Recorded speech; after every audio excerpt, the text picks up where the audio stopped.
కృష్ణ గారు, బీసీలకు 42% రిజర్వేషన్ ఇవ్వాలి, అట్లా ఇచ్చి స్థానిక సంస్థల ఎన్నికలకు వెళ్ళాలి అనేది కాంగ్రెస్ ప్రభుత్వ ఆలోచన. ఆ దిశగా ఆర్డినెన్స్ ఇస్తామని ఇప్పటికే కేబినెట్ కూడా తీర్మానం చేసింది. ఈ ఆర్డినెన్స్ ద్వారా ఇది అమల్లోకి రిజర్వేషన్లు వస్తాయా? ఒకవేళ ఆర్డినెన్స్ గవర్నర్ సంతకం పెడతారా పంపినా? ఎందుకంటే రాష్ట్రపతి వద్ద అది ఆల్రెడీ పెండింగ్లో ఉంది ఇదే అంశం. దానికి గవర్నర్ సంతకం జరుగుతుందా?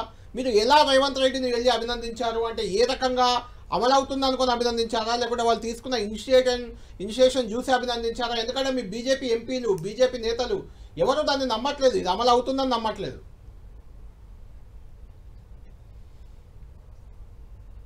అంటే ఇక్కడ ఒక విషయం ఉంది.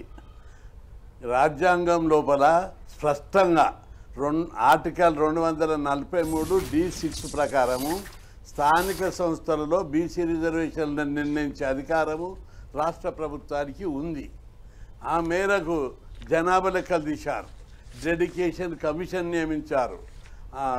సుప్రీంకోర్టు అగ్రకులాలకు 10% రిజర్వేషన్లు పెట్టినప్పుడు 50% క్యాప్ తీసేశారు. ఇవన్నీ బలమైన ఆధారాలు ఉన్నాయి. ఈ ఆధారాల ప్రకారం కేసు గెలిచే అవకాశం ఉంది. కాబట్టి ఈ అసెంబ్లీలో చట్టం చేశారు. చట్టం ప్రకారము, రాజ్యాంగం ప్రకారము ఇవన్నీ గెలిచే అవకాశం ఉంది అని చెప్పి మొదటి నుంచి మేము డిమాండ్ చేసుకుంటా.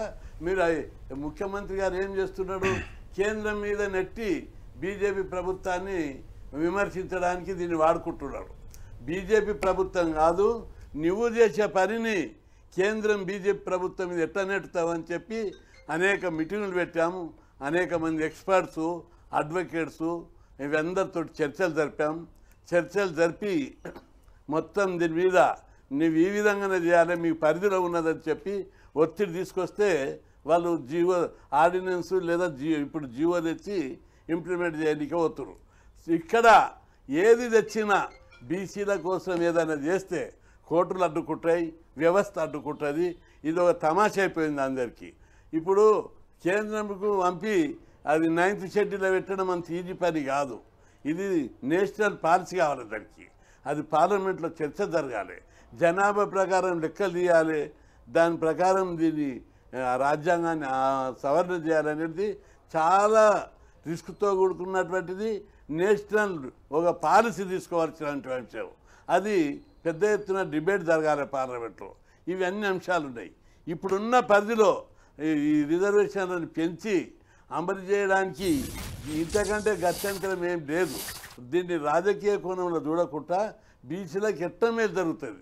నిన్ననే రేవంత్ రెడ్డికి కూడా ఇది గెలిచడానికి సూచనలు అడిగాడు ఆయన.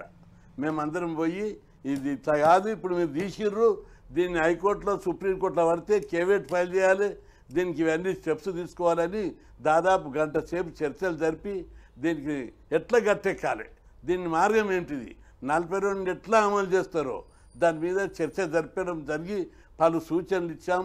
అందరం కూడా ఇది కోర్టులో గెలిచే అవకాశం కూడా ఉంది.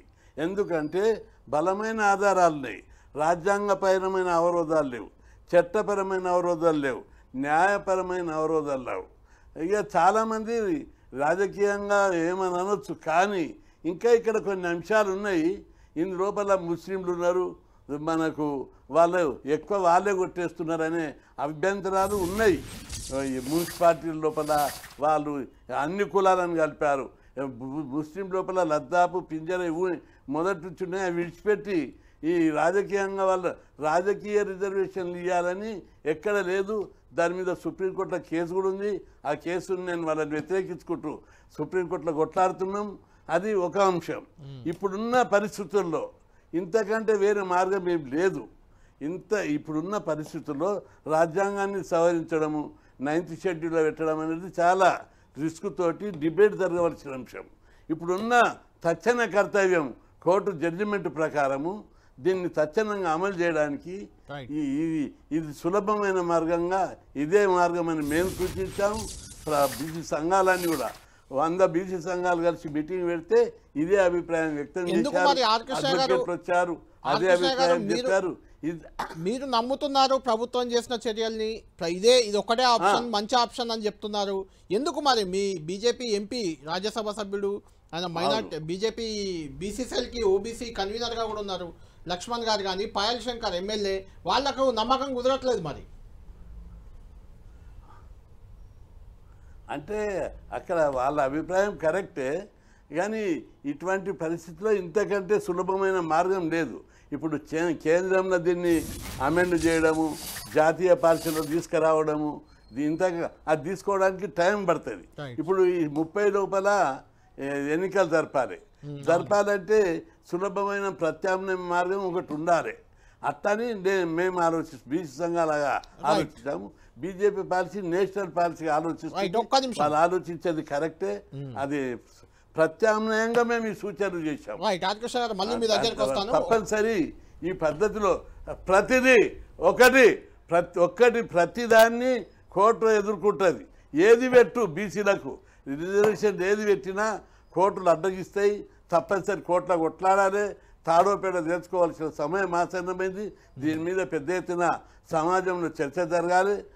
కోర్టులు చిన్న చిన్న అంశాల మీద బీసీలకు ఏది ఇచ్చినా అడ్డుకుంటాయి. అది బీసీలు దీన్ని గట్టిగా ఎదుర్కొనే సమయం ఆసన్నమైంది.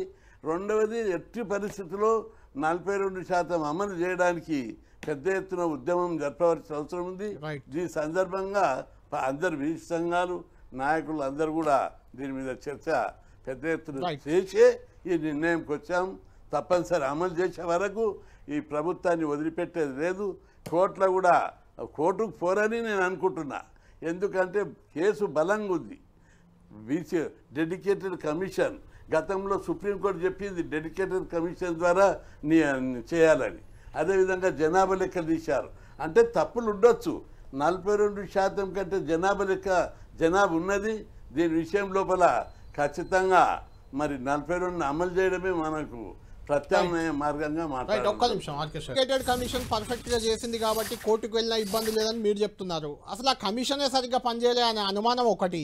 రెండోది, అసెంబ్లీ సుప్త చేతనావస్థలో అప్పటికప్పుడు పెట్టి అంటే ప్రోరోగ్ చేసి ఆ తర్వాత ఆర్డినెన్స్ ఇవ్వడం ఎందుకు? అసెంబ్లీనే పెడితే బాగుండేది కదా, నమ్మే వాళ్ళు బీసీలు అని అంటున్నారు. ఇప్పుడు కృష్ణమోహన్ గారు రేజ్ చేసిన పాయింట్లు వ్యాలిడ్ పాయింట్లే రేజ్ చేసిండు. అయితే మేము ఆ టెక్నికల్ కోణంలో ఆలోచించలేదు. ఇక ఏదో రూపకంగా జీవో బయటికి రావాలి, ఇది సాల్వ్ కావాలని. అసెంబ్లీలో చేస్తే ఇది ప్రోరోగ్ చేయడము, వెంటనే ఆర్డినెన్స్ రావడం అనంలో అది పద్ధతి కాదని ఏదైతే పాయింట్ రేజ్ చేశారో కృష్ణమోహన్ గారు, అది 100% ఫ్యాక్టు. అట్లా కృష్ణమోహన్ గారు చెప్పినట్టు అసెంబ్లీలోనే పెట్టి ఇంకా చేసింటే ఇంకా బాగుండేది. కానీ మా అందరి అభిప్రాయం ఏంటిదంటే ఏదో పద్ధతిలో 42% రావాలనేదే మా అభిప్రాయం. అందుకోసమే అది ఆర్డినెన్స్ తెచ్చి జీవో తెస్తే తప్పనిసరి ఇది బజార్లో పడుతుంది. అప్పుడు తాడోపేడ తెలుసుకోవాలనేది కూడా మాకు ఉన్నది.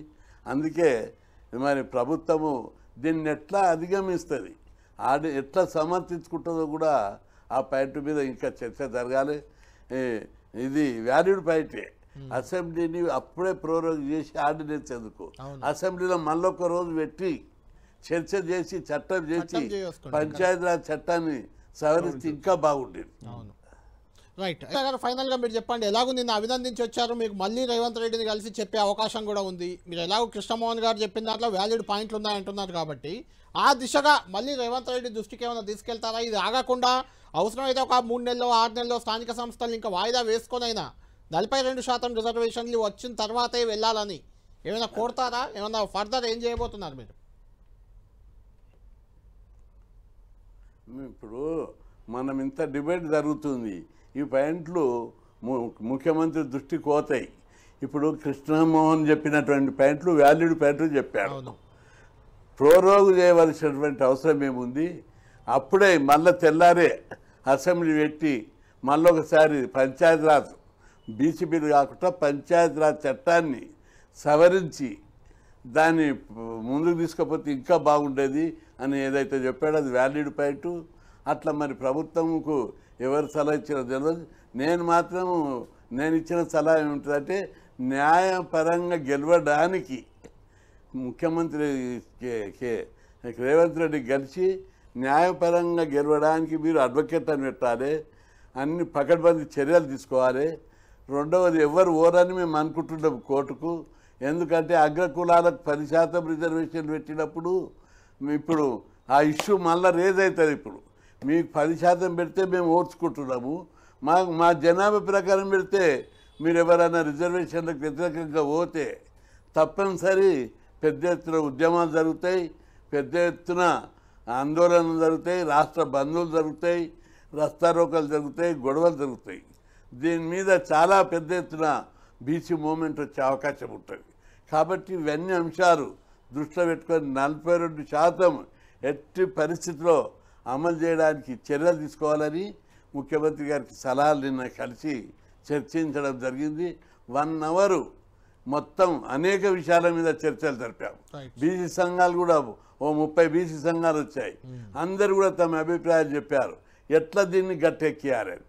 ఇప్పుడు కొత్త కొత్త పాయింట్లు, న్యాయపరమైనటువంటి చిక్కులు వస్తున్నాయి. దీన్ని అధిగమించడానికి వాళ్ళు ఎట్లా చర్యలు తీసుకుంటాడో చూడవలసినటువంటి అవసరం ఉంది. ఎట్టి పరిస్థితిలో 42% అమలు చేయడానికి బీజేపీ పార్టీ బీసీలనే ప్రధానమంత్రిని చేసింది, రాష్ట్రపతిని ఒక ట్రైబల్ని చేసింది, సుప్రీంకోర్టు జడ్జిని ఒక దళితుని చేసింది, ఒక ఉపరాష్ట్రపతిని బీసీని చేసింది. కాబట్టి అసెంబ్లీలో మద్దతు ఇచ్చింది. అవును, కాబట్టి బీజేపీ మీద నెట్టడానికి, బీసీ వ్యతిరేకాన్ని నెట్టడానికి ఎక్కడ కూడా మైక్రోస్కోప్లో పెట్టి నెగ్గడానికి కూడా వెళ్ళలేదు. కాకపోతే దీన్ని అమలు చేసే విధానం లోపల అందరికీ కొద్దిగా భిన్నాభిప్రాయాలు ఉండడం సహజం.